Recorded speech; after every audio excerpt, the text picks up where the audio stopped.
It started back actually with 85-year-old Eddie Butcher. Somebody had damaged his car and he was very upset, and he thought that somebody had damaged it because of his religion. I realised his vulnerability, and I realised all our pensioners across the way from me, they all felt quite vulnerable after that happened because there never had been an incident in the street prior to that. I realised walking around my neighbourhood that I really only knew the people on either side of me and opposite me.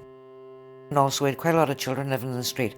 There was nothing for them to do, so I used to give them gardening projects. And we decided then we would have a day of planting. I thought, we just can't let it go. The children were so excited. It was unbelievable the excitement that it created. And I said, what about us having a barbecue as well?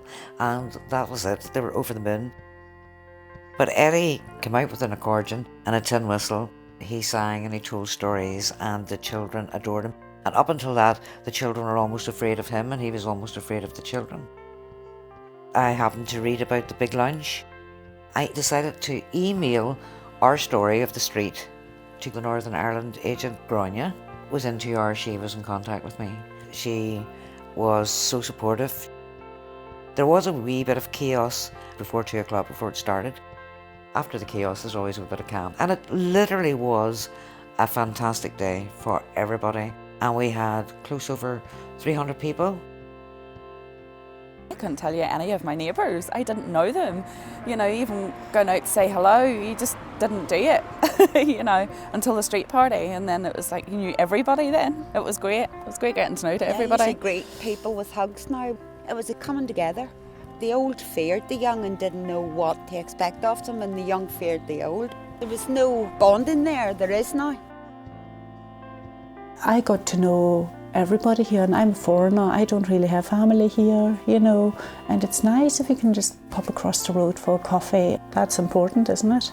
And if you wouldn't have done that, if you wouldn't have had the push to get to know each other, because you feel awkward. You don't go to neighbours' houses just and say, hello, I'm your neighbour, do you want to be my friend? It just doesn't work like that, you don't. It's brilliant. If we hadn't had the street party, we wouldn't have discovered what a gem Eddie was. The talent that we had in the street. If we hadn't had the street party, we wouldn't have discovered that the girls, the children 3 doors up, were all fantastic dancers and singers. This young man came up to me and he said, I've been living here for a year and a half now.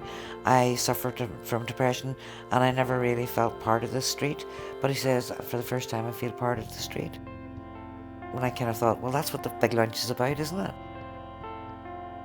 What also led from the street party was the confidence that I want to do more. We've a place down in Portstewart called the Warren, which most people perceived was a bowling club. But it's not just a bowling club, it was purpose-built to be the start of a community centre, and it would be ideal for housing the dance school, indoor bowling in the winter time, for the young people to have discos and dances and things like that. Unfortunately, phase 2 was passed in 2001 and it doesn't exist. I would love to get it built, so that's my next plan.